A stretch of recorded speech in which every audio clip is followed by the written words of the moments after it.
तन्या जी ग्वालियर से। राधे राधे गुरुदेव। राधे राधे महाराज जी। महाराज जी, आज खूब नाम है, धन है, सारे सुख हैं, पर कठिनाइयों को पार करते करते मुझे पता ही नहीं चला कि मैं खुद को खो बैठी। मैं दिखा तो रही हूँ पर मैं खुश क्यों नहीं हूँ महाराज जी। अभी पहले बैच में यहीं बैठ के एक व्यक्ति ने पूछा था कि मैं खुश होना चाहता हूं, मैं शांत प्रसन्न होना चाहता हूं, और वो जगत के किसी भी भोग में नहीं है, किसी भी वस्तु में नहीं है, किसी भी व्यक्ति में नहीं है। किस अमुक व्यक्ति मिल जाए तो मैं खुश हो जाऊं, असंभव। वो अगर मिल भी जाता है तो उसके बाद फिर दूसरी मांग हो जाएगी। कुछ दिन बाद वो, हमारे मन का एक स्वभाव है नवम नवम, मन की एक मांग है नवम नवम। कुछ भी हो, कुछ दिन बाद वो उससे हट जाता है और एक नई खोज करता है। जब तक उसे परम नहीं सुख मिल जाएगा तब तक वो रुकेगा नहीं। पक्का समझ लो, आप रोक के दिखा दो। परम सुख भगवान के नाम में, भगवान के चरणों में है। एक फिर हम समझाने के लिए कथा सुनाते हैं। चक्रवर्ती सम्राट महाराज भर्तहरि जी, चक्रवर्ती सम्राट कहते हैं जहां से सूर्योदय होता है, जहां अस्त होता है, एक छत्र सप्त द्वीप मंडल का सम्राट। उसने विचार किया भर्तहरि जी ने कि सुख कहां है। दिमाग, बहुत बड़े विद्वान महापुरुष थे, तो उन्होंने कहा खाने में भी सुख एक सीमा तक है। रुपया पैसा खजाना इसलिए प्रिय क्योंकि इससे भोग सामग्री मिलती है। पैसे की मात्रा क्या है? भोग सामग्री मिलती है। अगर पैसे से भोग सामग्री नहीं मिले तो हम कह रहे तुम्हारे को नाम जो है एक ट्रक 2000 रुपया आप कर दिया जाए, 2000 का नोट आपके किसी काम आएगा क्या? आपको बेकार आग लगा दो। और 500 रुपया, क्योंकि उससे सामान मिलती है। रुपये का महत्व है वस्तु, वस्तु भोगने के काम में जो आती है, पहनना ओढ़ना है सब। इसके बाद एक आंतरिक सुख की मांग होती, काम। इसको बहुत समझ के देखना। केवल अंतिम सुई जाके रुकती काम में, शरीर भोग। स्पष्ट वर्णन है। सब सुख एक तरफ और मन की एक मांग होती शरीर भोग, वो भी नवम नवम नवम नवम। भर्तहरि जी ने पूरे विश्व में ऐलान कर दिया, मैं उसे पटरानी बनाऊंगा जो मुझे पसंद आ जाए। सब सुंदरियां देश, अभी मतलब सप्तद्वीप मंडल मतलब विदेश सब। तो एक पिंगला नाम की सुंदरी जिसके आगे सब सुंदरियां फेल थी। भर्तहरि जी को उसने पसंद किया, भर्तहरि जी ने उसे पसंद। अब वो तो कोई साधारण पुरुष तो थे नहीं, तो उन्होंने कहा कुछ वर्ष में राजकाज बिल्कुल नहीं करूंगा। विक्रमादित्य उनके भाई थे, बहुत बड़े प्रसिद्ध चक्रवर्ती सम्राट वही बने जाके आगे। विक्रमादित्य महान बलशाली राजा थे, उनके छोटे भाई थे। उनको राजपद दे दिया और कहा मैं केवल देखूंगा भोग में है कितना सुख। वैज्ञानिक दृष्टि उनकी। अब रात दिन अच्छे अच्छे पदार्थ खाना। चक्रवर्ती सम्राट थे, पिंगला के साथ रहना। पिंगला ने एक दिन खिड़की से झांक के देखा तो बलशाली अश्वों की सेवा कराने वाला अश्वपाल वो समझा रहा था अपने सेवकों को ऐसे। रानी ने देखा और आकर्षित हो गई और हुक्म किया दासी को, अश्वपाल से बोलो अमुक जगह मिले। तो दिन में महाराज शयन करते थे, तो दिन में जब सोते होते तब वो अश्वपाल से मिलने लगी और अश्वपाल से उसका शारीरिक संबंध हो गया। विक्रमादित्य ने को जब सूचना मिली तो उन्होंने कहा कि मैं महाराज से मिलना चाहता हूं, सेवक से कहो। बहुत प्रवीण थी पिंगला, उसको भनक लग गई दासी के द्वारा कि विक्रमादित्य आपकी चाल को जान गया है। भर्तहरि जी से उन्होंने कहा कि आप अपने भाई को क्या बहुत अच्छा समझते हो?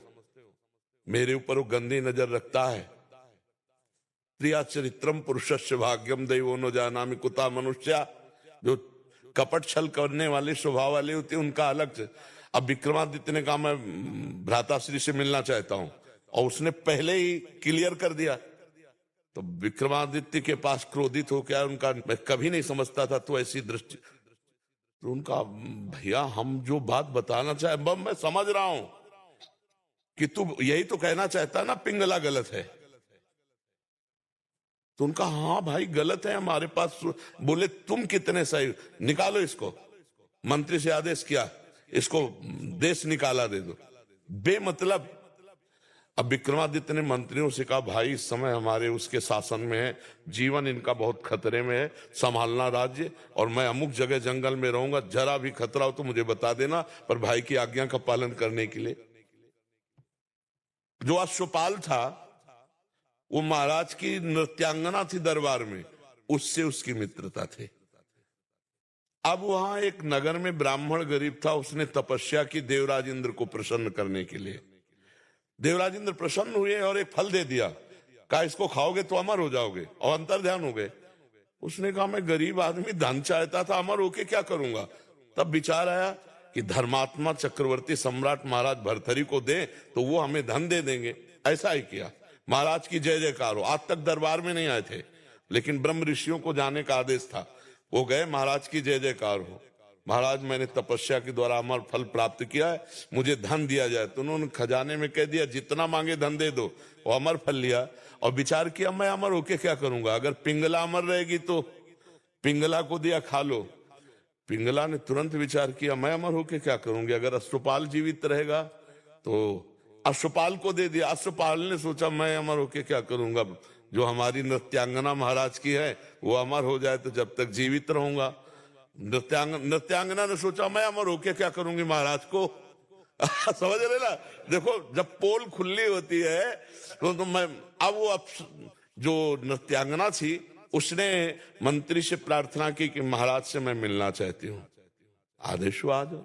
तो उसने कहा महाराज ये अमर फल है, आप इसे पा लीजिए, आप जैसा धर्मात्मा राजा अमर होना। उनका ये सच्ची बता तुझे अमर फल कहां से मिला, क्योंकि तपस्या से ब्राह्मण ने प्राप्त किया, तू वैसे तुझे कहां से प्राप्त। बोले महाराज ये प्राण क्षमा किए जाए, हमारी दोस्ती है अश्वपाल से। अश्वपाल जो महल के नीचे ही, उनका जाओ किसी से कहना मत। अश्वपाल को बुलाया, बोला जानते हो हम तुम्हें क्या कर सकते हैं। तो कांप रहा था पहले से, बीच सभा में आरे से चिरवाएंगे अभी तुझे, और अगर तू सत्य बोल देगा तो तुझे क्षमा कर देंगे, बिल्कुल कोई दंड। बोले महाराज पिंगला जी ने दिया। क्यों, पिंगला से तुम्हारा क्या संपर्क। बोले विक्रमादित्य ठीक कह रहे थे, हमारा पिंगला से शारीरिक संबंध है। महाराज भर्तरी के होश उड़ गए, मुझ चक्रवर्ती सम्राट से वो खुश नहीं। पिंगला को बुलाया सभा में, आज सभा में उतर के गए, पूरी सभा लगी हुई थी। उनका देखो ब्राह्मण ने अमर फल दिया था, पिंगला ने खाया, मैं तलवार से इसे काटूंगा, ये मरेगी नहीं। जीवित हूं, अरे महाराज तो उनका सत्य बोल दे तो तुझे छोड़ दूंगा, नहीं तो अभी सूली पे चढ़वा दूंगा। तो उनका महाराज ऐसी गलती हमसे हो गई कि हमने वो फल नहीं खाया, अश्वपाल को दे दी। तो मुकुट उतारा और कहा धिक्कार इस संसार के सुख को कि मुझ सर्वांग सुंदर पुष्ट चक्रवर्ती सम्राट से ये तृप्त नहीं है, और महारानी से वो अश्वपाल तृप्त नहीं है, अश्वपाल वैश्या से प्यार, ये क्षुद्र काम किसे। और महान बैरागी हुए जिनके सूत्रों को बैरागी जन पढ़ते हैं, भर्तरी शतक है उनका।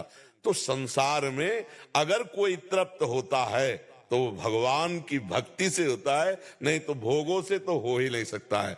आज तुम्हें प्यार कोई कर रहा है और तुमसे सुंदर मिल जाएगा, कल वो उससे प्यार करने लगेगा, परसों तीसरे से करने। आज तक किसी की तृप्ति हुई हो तो हमें बताओ, भोगों में कहीं तृप्ति नहीं हो सकती, कहीं सुख। बढ़िया, बहुत सुंदर बुद्धि आपकी है जो आपको अनुभव करा रही कि सब कुछ होते हुए भी एक ऐसा स्थान खाली है जहां लगता है वो नहीं है जो मैं चाह रही हूं। वो श्री कृष्ण है, वो प्रभु हैं। यदि उनसे चित्त जोड़ लोगे तो निहाल हो जाओगी। जैसे मीरा जी कहते हैं मेरे तो गिरधर गोपाल दूसरों में कोई, निहाल हो जाओगी। अभी थोड़ा बुद्धि पवित्र है जो आपको यह अनुभव करा रही कि वास्तविक मुझे जो चाहिए वो नहीं है, वो है परमात्मा, वो है प्रभु। हम कह रहे हैं यहां तक सोने से लाद दिए जाओ, केवल मान्यता ही तो है ना, मान्यता का सुख है ये। नहीं बताओ मीठा लगता है कि खट्टा लगता है, क्या सोने में है, केवल वो महंगा है और उसकी मान्यता है। इसलिए हमको लगता नहीं, 4 लाख योजन का सोने का पहाड़ है एक, जिसका नाम सुमेरु है। भगवान की माया में रत्न गर्भा पृथ्वी को कहा गया है। जैसे गेरू निकलती है ना, जैसे खड़िया निकलती, चूना निकलता है, ऐसे यहाँ सोने चांदी की धातुओं की यहाँ खजाना है पृथ्वी में। अब वो तो भगवान जब अवतरित हुए थे तो अपने आप सब भूमि से प्रकाशित हो गया। हम लोग इन सुखों से कभी तृप्त नहीं हो सकते, क्योंकि हम सच्चिदानंद के अंश हैं, हमारी मांग सच्चिदानंद है। नहीं, आप मान लो इतने बड़े बड़े धनी, लेकिन वो भी अशांत है, आप ये मत समझना, अशांत है, क्योंकि जब तक भगवान नहीं मिलेंगे तब तक हमें शांति नहीं मिलने वाली। कुछ भी भोग लो, कुछ भी कर लो, और देखो शांति कैसी और तृप्ति कैसी, जब केवट कठौता में भगवान के सामने जल ला के और उनके चरण पखार रहा है, तो भगवान सिया जी की मुंदरी दे रहे हैं, सिया जी की मुंदरी, लेकिन वो क्या कह रहा है, अब कछु नाथ न चाहिए मोरे, दीन दयाल अनुग्रह तोर। क्यों? अति आनंद उमगी अनुरागा, चरण सरोज पखारन ला। भगवान के चरण से जो आनंद मिला, केवट कहने लगा अब कछुनाथ न चाहिए मोरे। भगवान के बिना मिले ये शब्द नहीं निकल सकता कि अब मैं सुखी हो गया, आज के बाद मुझे कुछ नहीं चाहिए, मैं जो चाहा वो मुझे मिल गया। जो चाहा मिला, चार चाहें और खड़ी हो गई, चार समस्याएं और खड़ी हो गई। इसलिए सखी, भगवान ही एक हैं जिनके मिलने से तृप्ति हो सकती है, दूसरा कोई नहीं है। यहाँ 4 दिन का शरीर है, आज जवान है, कल बूढ़ा हो जाएगा। भरोसा एकमात्र श्री भगवान में, चित्त भगवान में, अभी परमानंद है, अभी इसी क्षण आनंद है। वो भाई भी कह रहे थे कि सब कुछ बस मैं खुशी चाहता हूं, तो खुशी किससे मिल जाएगी? घर मिल जाए, गाड़ी मिल जाए, ये सब किसी के पास है, वो खुश नहीं है। जो तुम सोच रहे हो वो किसी के पास है इस सृष्टि में। ए भाई, महाराज ययाति का नाम सुना है? शुक्राचार्य की पुत्री देवयानी, जो देवता भी मोहित हो जाए इतनी सुंदरी थी। वृषपर्वा की पुत्री शर्मिष्ठा, जो दैत्यराज वृषपर्वा, 2 पत्नियां, और जब भोग से तृप्ति नहीं हुई तो अपने पुत्र की 1000 वर्ष की जवानी लेके भोगा। फिर इसके बाद घृणा आई कि धिक्कार, मुझे अपने पुत्र की जवानी भोग डाली, फिर भी कोई सुख नहीं, वही भोग वासना। तब उन्होंने लिखा, एक पुरुष को जो भगवान से विमुख है, सृष्टि के सारे सुख मिल जाएं तो भी वो तृप्त नहीं हो सकता। इसका मतलब है कि हम जैसे भी हैं, अगर भगवान से जुड़कर संतोष कर लें तो आज सुखी है, आज आनंद है, और अगर भगवान से न जुड़े तो आनंद की अनुभूति